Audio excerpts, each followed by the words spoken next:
Hello, and thank you for joining us. My name is Blake. I'm the manager here at Post Oak Apartments. With me today, I have our maintenance supervisor, Matt, maintenance technician, Zach, and maintenance technician, Chris. If you're a resident with us, you're familiar with these guys. They've more than likely you've seen them come into your apartment and fix some issues they might have had. These guys are great at getting our work orders down and making sure that we have happy residents. So today what we kind of want to go over is we just want to go over AC knowledge. So heating and cooling your apartment, mainly cooling your apartment, because now that it's starting to get warmer, you're going to start using your AC more, cooling costs are going to go up, and potentially even there might be some maintenance issues surrounding your AC unit. My knowledge is very surface level, and so that's why I've had these guys join me today, so we can experience from their wisdom. So with that being said, I'm going to start with my first question here. I'm a brand new resident, just moved in. I've never really had the control over the thermostat in my previous places where I've lived, so I'm not very knowledgeable. Can you just walk me through what I need to know about controlling the AC, the heating, and cooling in my apartment? Well, most of our apartments here have this thermostat here. We got up down arrows up at the top right. We have our fan selection at the bottom left, and then we have the system you're choosing on the bottom right.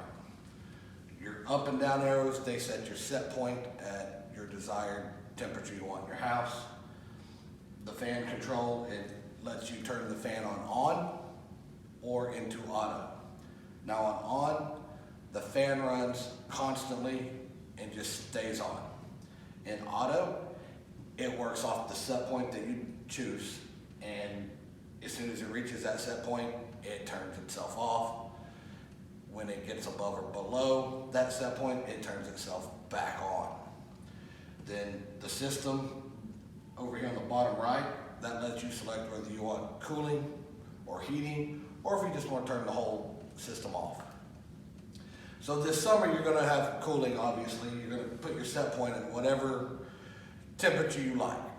And one thing I want to stress on that is when it's 100 degrees outside, you're going to have about a 20 to 25 degree temperature difference that you can achieve in your house, which means at 100 degrees outside, you're going to get roughly down to about 75 degrees in your apartment, and that's about as good as this system's going to work.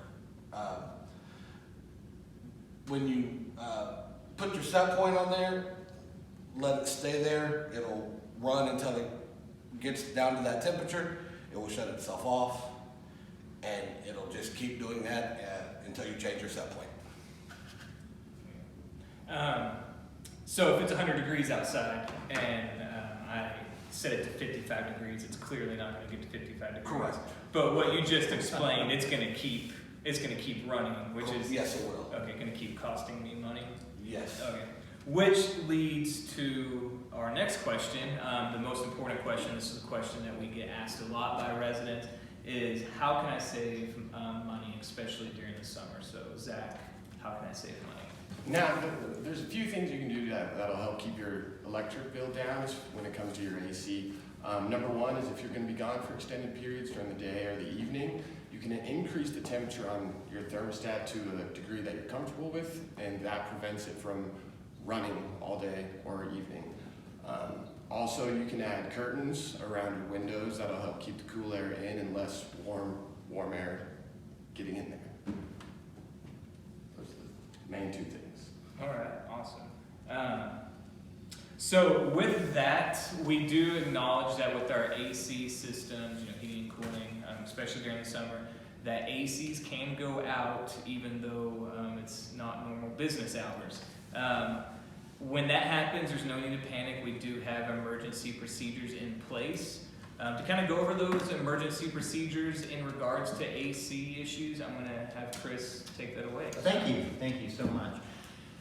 A lot of times ACs will act up when it gets really hot outside.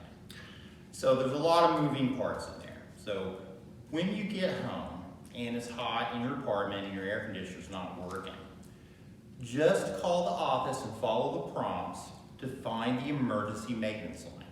When you find this emergency maintenance line, just leave your name, apartment number, and phone number, and one of us will get back to you.